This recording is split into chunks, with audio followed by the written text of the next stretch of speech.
PM Modi ने RSS को बड़े संकट में डाल दिया, सरकार का नोटिस जारी। अब नरेंद्र मोदी ने जो लाल किले से कहा था कि आरएसएस बहुत बड़ा एनजीओ, यह कहा था कि एनजीओ है, तो एनजीओ का रजिस्ट्रेशन कहां है? एनजीओ का पैन कार्ड कहां है? एनजीओ का आईटी रिटर्न कहां है? लाखों करोड़ों रुपए इकट्ठा कर रहा है आरएसएस, 500 करोड़ रुपए का, 1000 करोड़ रुपए का बिल्डिंग बना रहा है, जगह जगह शाखाएं हैं, तो पैसे कहां से आ रहे हैं? खाता है नहीं, और चलते हैं सब वीआईपी ट्रीटमेंट मिलता है, तो क्यों? अब कर्नाटक सरकार ने नोटिस जारी कर दिया कि आप अपना हिसाब दीजिए, वरना आपके सभी शाखाओं में ताला मारा जाएगा। अब आरएसएस कैसे कहे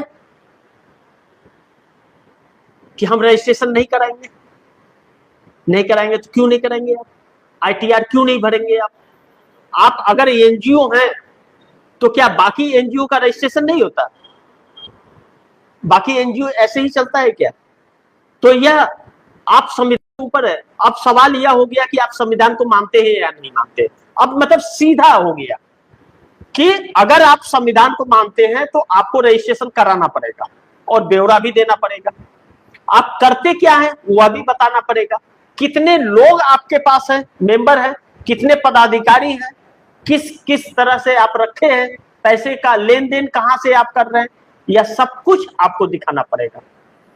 अब सवाल यह है कि अब बताए यह सरकार और आरएसएस के संविधान को मानता है या नहीं मानता है।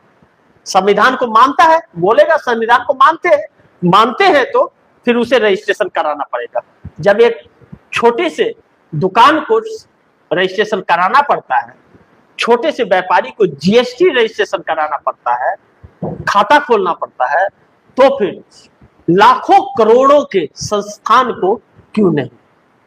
तो ऐसे में मोदी के लिए एक नई मुसीबत खड़ी हो गई कि भाजपा अब क्या कहे, कैसे कहे कि नहीं कहता। मोदी जी ने कह दिया कि सबसे बड़ी एनजीओ है, तो सबसे बड़ी एनजीओ का इस देश में अगर नहीं है, आरएसएस को अगर नहीं रजिस्ट्रेशन कराना पड़े तो बाकी को भी रजिस्ट्रेशन नहीं कराना चाहिए।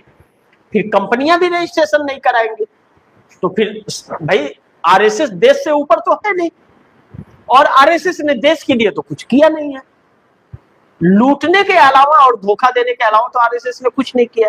तो नरेंद्र मोदी 100% चंगुल में क्यों फंसे? आरएसएस फंसा तो मोदी फंसे। तो आरएसएस अपने पर आएगा तो मोदी की तानाशाहियां नहीं चल पाएगी, और मोदी की वजह से ही यह सब हुआ। तो फिर मोदी के लिए संकट तो होगा। अब उधर राहुल गांधी, इंडिया गठबंधन का एक सुर में बोलना, हमलावर होना, यह इंडिया ने एक चक्रव्यूह रचा कि अब हमें लड़ाई सड़कों पर लड़नी पड़ेगी। जब सड़कों की लड़ाई हम लड़ेंगे तो अब इनके हिंदुत्व का ढोल फटेगा कि हिंदू हैं तो आप रजिस्ट्रेशन नहीं करेंगे, तो फिर मुस्लिम क्यों रजिस्ट्रेशन करे, सिख क्यों रजिस्ट्रेशन करे अपने संगठन का?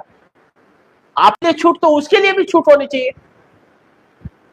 अब यहां पर ढोल इन लोगों का फूट गया और फंस गया। मोदी ने आरएसएस की वाहवाही में आरएसएस को ऐसा फंसाया कि अब आरएसएस मोदी के लिए संकट बन जाएगा कि एक काम करो, इसे पहले हटाओ। तो 48 सांसद आरएसएस के संबंधी है, ऐसा कहा जाता है। तो फिर नरेंद्र मोदी का क्या होगा? प्रियंक खड़गे का आरएसएस को नोटिस जारी करना, खत 2 पन्नों का लिखना मोदी के लिए काल बन गया, और इंडिया द्वारा चक्रव्यूह रचना, एक रणनीति बनाना कि अब लड़ाई हम न्यायपालिका और चुनाव आयोग में नहीं, हम सड़क पर लड़ेंगे। मोदी को चारों तरफ से फंसा दिया है बुरी तरह से। कहते हैं ना, चंगुल में कह लीजिए, चक्रव्यूह में कह लीजिए, जाल में कह लीजिए, बुरी तरह से फंस गए।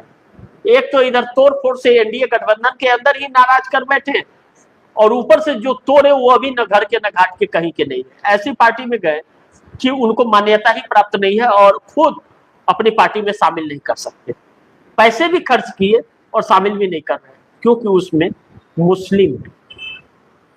ऐसे में आप दर्शकों की क्या राय है, क्या सुझाव है, कमेंट बॉक्स में जरूर दीजिएगा। और इस खबर को ज्यादा से ज्यादा शेयर कीजिए, अपने दोस्तों को भी कहिएगा आगे शेयर करें। और आपने अगर टीएफडी इंडिया न्यूज़ 24 को सब्सक्राइब नहीं किया, सब्सक्राइब कर लीजिए, अपने दोस्तों को भी कहिएगा सब्सक्राइब करें। मिलते हैं अगली खबर के साथ, तब तक के लिए नमस्कार।